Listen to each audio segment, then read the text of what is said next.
बोकारो के चास स्थित स्वामी सजानंद कॉलेज में कथित अवैध नियुक्ति को लेकर छात्रों का विरोध प्रदर्शन देखने को मिला। कॉलेज के मुख्य गेट पर जुटे छात्र नेताओं ने कॉलेज सचिव पर अपने पोते को नियमों की अनदेखी कर स्टाफ के रूप में नियुक्त करने का आरोप लगाया। छात्र नेता युगदेव मेहता ने कहा है कि कॉलेज में वित्तीय अनियमितताओं और अभद्र व्यवहार की शिकायतें लगातार सामने आ रही हैं, जिसे छात्र किसी भी हाल में स्वीकार नहीं करेंगे। उनका दावा है कि सचिव का पोता वर्ष 2022 सत्र का पास आउट है, लेकिन मनमाने तरीके से उसे कॉलेज में नौकरी दी गई है। प्रदर्शन के दौरान छात्रों ने कॉलेज प्रबंधन के खिलाफ जमकर नारेबाजी की और निष्पक्ष जांच की मांग की। छात्र नेताओं ने कहा कि वो इस पूरे मामले की शिकायत राज्यपाल और जिला उपायुक्त से करेंगे और अवैध नियुक्ति के खिलाफ आंदोलन जारी रखेंगे। फिलहाल इन आरोपों पर कॉलेज प्रबंधन की आधिकारिक प्रतिक्रिया सामने नहीं आई। देखिए, आप एसएस कॉलेज आए हैं, आप यहाँ घुसते के साथ ही आप देख सकते हैं कि इस कॉलेज में कैसा कैसा भ्रष्टाचार हुआ है। एसएस कॉलेज आज एक भ्रष्टाचार का मुख्य केंद्र बन गया है। यहाँ के जो सचिव हैं, उन्होंने अपने भतीजे को, जिनका नाम युवराज कुमार है, कॉमर्स में पढ़ते हैं, मैं उनका रोल नंबर भी बता दूंगा, 2022-26 के स्टूडेंट हैं, जो अभी सेमेस्टर 8 में प्रमोटेड है। उनका किस हिसाब से नियुक्ति किए हैं, ये आखिर जाके जनता के सामने आके बोले।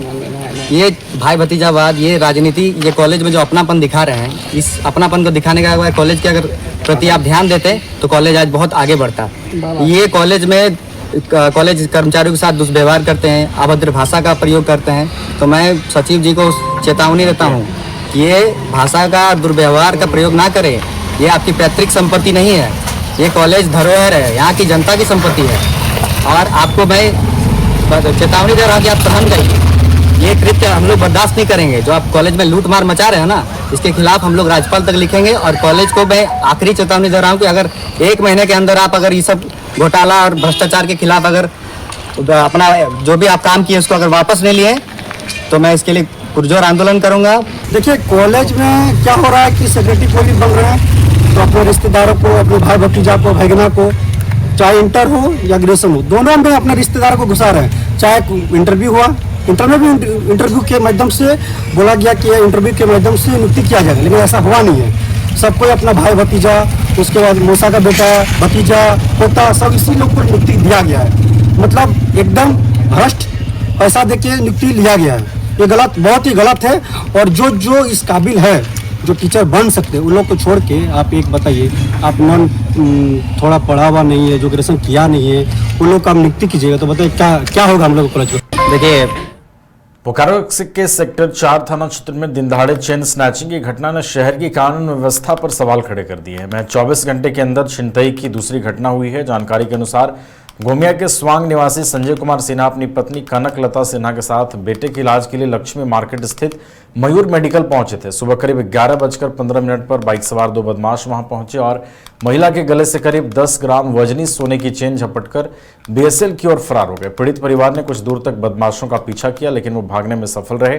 पीड़ित ने सेक्टर 4 थाने में लिखित शिकायत दर्ज कर कार्रवाई की मांग की है। पुलिस आसपास के सीसीटीवी फुटेज खंगाल रही है और आरोपियों की पहचान कर जल्द गिरफ्तारी का दावा कर रही है। गोमिया से हम आए हुए थे बोकारो अपना बेटा को इलाज कराने के लिए। तो उसी बीच में हमारे एक बहनोई रहते हैं बीजीएच हॉस्पिटल में, आई डिपार्टमेंट में, उनको कॉल किए। कॉल करने के बाद में वो आ रहे थे ट्रीटमेंट करवाने के लिए साथ में। तो और हमारे हस्बैंड भी थे ये, और मेरा एक छोटा बेटा भी है, बड़ा बेटा की तबीयत खराब था, दिखाने के लिए आए। वो बोले आ रहे हैं, उनको देखने लगे ऐसे करके। तब तक वो बाइक पर 2 लड़का था, वो दोनों लड़का पहले से वहाँ था लक्ष्मी मार्केट में। उसके बाद वो आया और पीछे जैसे ऐसे घूमे, पीछे से आकर के वो यहाँ घींचा और घींच करके चलते थे। लेकिन बहुत चिल्लाए हम कि हल्ला किए, हम सोचे कि मोबाइल पे करके उसको किसी प्रकार का चोट लगे या कुछ लगे। तब तक वो भाग गया और एक कोई आदमी या बाइक, बहुत आदमी लोग आ गए। तब तक उसका नंबर भी हम नहीं पकड़ पाए कि मोबाइल में बाइक का कितना नंबर है, क्या है। तब तक वो भाग। कितने बजे की घटना? 11:15 पर 112 पर कॉल किए। फिर उसके बाद आप क्या किए? सर लोग आ गए थे, क्या किए तो कॉल करवाए थाना लोग आए, तुरंत आ गए। मतलब उनको लगता है 5 मिनट में आ गए। कितना लोग बाइक में? 2 लड़के। धनबाद के जामा डोबा स्थित बड़की टाण जितपुर रोड पर रविवार देर शाम अचानक हुए भूधसान से इलाके में दहशत फैल गई। सड़क किनारे जमीन धंसने से एक बड़ा गोफ बन गया, जिसमें एक हाइड्रा वाहन फंस गया। हालांकि वाहन को सुरक्षित बाहर निकाल लिया गया, लेकिन घटना के बाद लोगों में भय का माहौल है।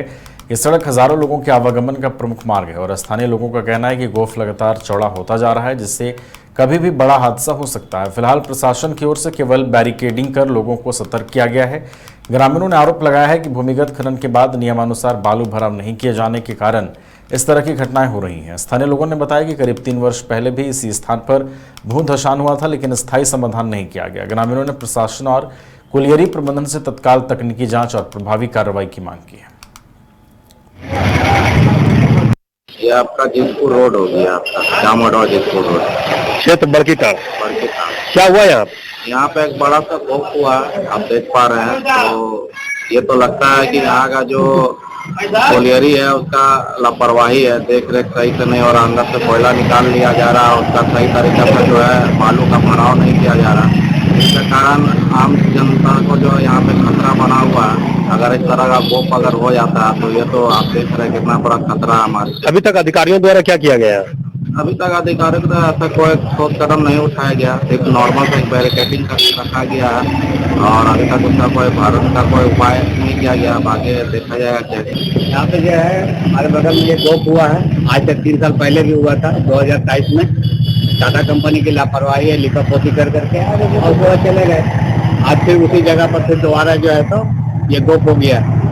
क्या कहेंगे इसे लेकर? अभी तक क्या कार्रवाई की गई है? कोई कार्रवाई अभी तक नहीं हुई है, न देखने के लिए कोई आया है। कंपनी का कोई भी पदाधिकारी अभी तक नहीं आया। हाँ, उसका वॉचमैन लोग आया है, गार्ड लोगों को आकर के घेराबंदी करके वो लोग बैठे हुए हैं। जमशेदपुर के सीताराम डेरा थाना क्षेत्र में पुलिस ने ब्राउन शुगर के अवैध कारोबार के खिलाफ बड़ी कार्रवाई की है। ह्यूम पाइप इंदिरानगर इलाके में छापेमारी कर पुलिस ने एक महिला ड्रग्स पेडलर को उसके दोनों बेटों के साथ गिरफ्तार किया है। पुलिस के अनुसार आरोपियों के पास से 38 पुड़िया ब्राउन शुगर और बिक्री से मिले 4,820 रुपए नगद बरामद किए गए हैं। सिटी एसपी ललित मीणा ने प्रेस वार्ता में बताया कि पुलिस को गुप्त सूचना मिली थी कि भारती कैबर्ती अपने घर से ही मादक पदार्थों की खरीद बिक्री कर रही है। सूचना के सत्यापन के बाद विशेष टीम ने कार्रवाई करते हुए तीनों को पकड़ा। पुलिस जांच में सामने आया है कि मुख्य आरोपी महिला के खिलाफ पहले भी एनडीपीएस एक्ट के तहत कई मामले दर्ज हैं, जबकि उसके बेटे पर भी नशीले पदार्थों की तस्करी के मामले दर्ज हैं। फिलहाल पुलिस आगे की कार्रवाई में जुटी है। 2026 को शाम को 5 बजे एक सूचना सीताराम डेरा क्षेत्र से प्राप्त हुई, जिसमें कुछ लोगों के द्वारा एनडीपीएस या मादक पदार्थों के व्यापार में संलिप्त होने या उसे खरीद बिक्री करने का खबर हमें मिली। इस मामले की गंभीरता को देखते हुए वरीय पुलिस अधीक्षक महोदय के निर्देशानुसार हमारे द्वारा एक टीम का गठन किया गया। टीम में एएसपी उस क्षेत्र के प्लस थाना प्रभारी और अन्य सदस्य छापेमारी दल में शामिल थे। उनके द्वारा सूचना पर आगे अग्रतर कार्रवाई करते हुए इंदिरानगर क्षेत्र, ह्यूम पाइप इंदिरानगर क्षेत्र में जहां की लोकेशन प्राप्त थी वहां पर जाया गया और कुछ लोगों को ब्राउन शुगर के साथ में गिरफ्तार किया गया। इनमें से 3 लोगों को गिरफ्तार किया गया। एक है भारती केबर्तो, दूसरे हैं विशाल केबर्तो और एक बालक है जो 18 वर्ष से कम उम्र का है, तो उसको नियुक्त किया गया है। तो टोटल 3 लोग हैं और 3 लोगों में से जो 2 लोग हैं उनका आपराधिक इतिहास है, जिसमें से भारती केबर्तो जो है ये एक तरह से पेशेवर एनडीपीएस अपराधी है, जिस पर अब तक 6 मामले सामने आ चुके हैं और इन 6 मामलों में से सीताराम डेरा, जुगसलाई और सोनारी, इन 3 जगह के मामले इसमें शामिल हैं। एक उनका बेटा है विशाल केबर्तो, उस पर भी 2 मामले अब तक सामने आए हैं, जिसमें सीताराम डेरा और सोनारी थाना क्षेत्रों के मामले इन पर। जमशेदपुर के चर्चित राहुल सिंह उर्फ राहुल बच्चा हत्याकांड में पुलिस को एक और सफलता मिली है। मामले में फरार चल रहे मुख्य आरोपियों में शामिल विक्की सिंह उर्फ अप्पा राव को पुलिस ने गिरफ्तार कर लिया है। पुलिस के अनुसार आरोपी लगातार अपना ठिकाना बदलकर गिरफ्तारी से बचने की कोशिश कर रहा था, लेकिन तकनीकी और मानवीय सूचना के आधार पर उसे बिरसा नगर थाना क्षेत्र से पकड़ा गया। गौरतलब है कि 8 जुलाई की शाम मांगो थाना क्षेत्र के गुरुद्वारा रोड स्थित मजार के पास राहुल सिंह की डंडे, पत्थर और लकड़ी से हमला करने के बाद गोली मारकर हत्या कर दी गई थी। मामले में मृतक के भाई की शिकायत पर हत्या और आर्म्स एक्ट के तहत प्राथमिकी दर्ज की गई थी। पुलिस पूछताछ में आरोपी ने घटना में अपनी संलिप्तता स्वीकार की है। इससे पहले भी इस हत्याकांड में 4 अन्य आरोपियों को गिरफ्तार कर जेल भेजा जा चुका है। पुलिस ने बताया कि आरोपी का आपराधिक इतिहास भी रहा है और मामले में आगे की कार्रवाई जारी है।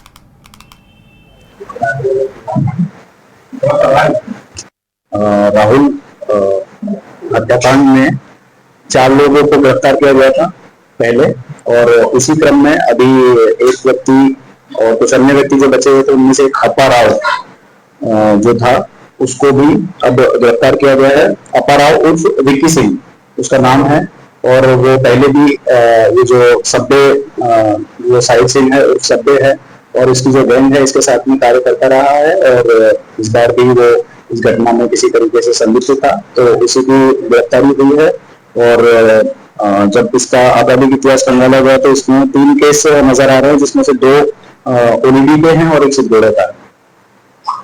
तो ये आज की जानकारी है। राहुल, घर रहने का मकान भर नहीं, ये खुशियों की तिजोरी है। दरवाजे पर दस्तक देता पड़ोस, खिड़कियों से उमड़ आता आसमां, तारों में उलझी ऐसी ना जाने कितनी दास्तां।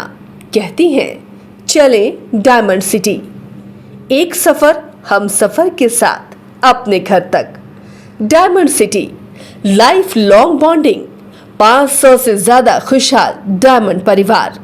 जल्दी करें, सिर्फ 200 फ्लैट बाकी। आज ही बुक करें अपना आशियाना।